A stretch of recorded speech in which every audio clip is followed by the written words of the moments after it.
You say you want something and you move towards it and you are resolute, and then gone. Where is the decision? Where is the resolution? Is this happening for the first time? The new year comes and then new year resolutions. What happens to those resolutions? What happens to those resolutions? 2 to 4 days.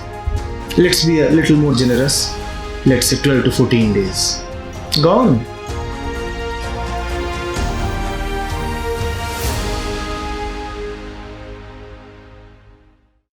Usually, we say that our choices are an expression of our individuality. We say that the freedom of choice, the right to choose, is a very important part of my freedom. So we have taken it for granted that our choices are an expression of our individuality, that our choices are a result of our environment. And that is the reason why choices are so radically different.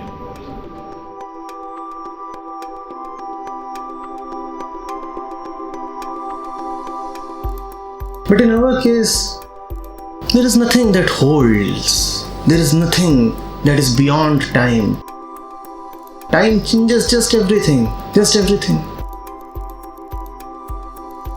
You're picking up a very insignificant excerpt from the entire story of your life. Why is it so? Why is it so that we have no center that holds and that will never fall apart? Do we have a center in life? Do we have something that can never be touched by time? Do we have something that situations can never change? Unless you find that, Rupam, you will find that you are just a plaything in the hands of situations. Whims and fancies of time, the vicissitudes of all that is external, they'll toy with you.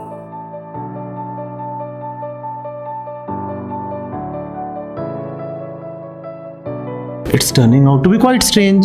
We are saying on one hand that my choices are an indication of my freedom. On the other hand, we are seeing that choices are all coming from the environment. Then how can there be freedom in choices? That's why we all like making choices, because choices give us the illusion of power. While making a choice, it appears to us that my life is moving according to my will, right? That's why we love choices. The environment has told you, when 1st January comes, make a New Year resolution. So you'll make a New Year resolution. The environment has also told you that when 5th of January comes, forget the resolution. You'll forget the resolution. So one thing is certain, choices are environment driven. We do not know about individuality, but one thing is certain, choices are hardly mine. And it's a great sense of relief to see that my choices are actually not my choices.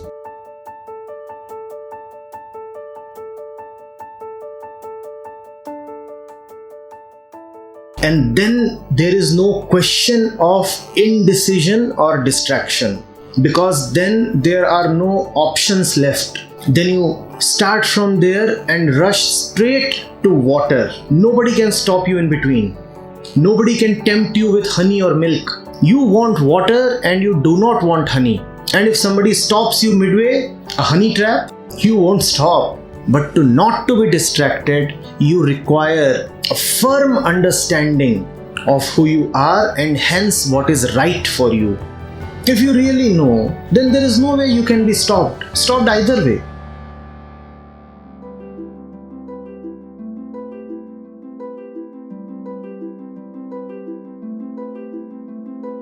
Individuality is to regain that innocent mind.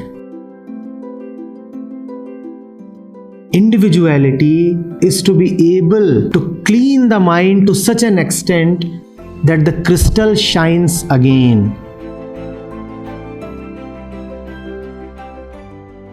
When you do not act from there, then you are just a slave of influences and environment, and then you are not an individual. Conditioning happens all the time. Influences are there all the time. Environment is acting upon you all the time. So you are continuously gathering dust.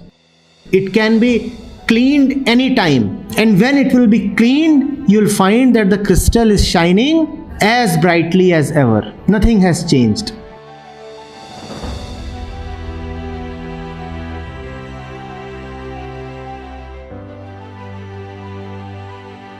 Look at the entire quality of your mind. That is the ground from where all your decisions and all your confusions arise.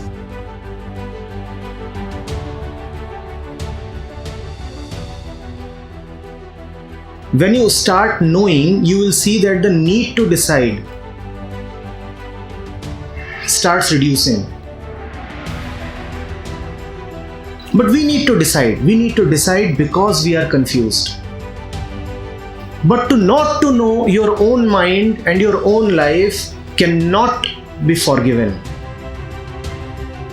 That is something for which there can be no pardon. And I'm talking of these things because this is what fills up a young man's mind. Life, career, love, marriage, family. How can you keep moving blindly,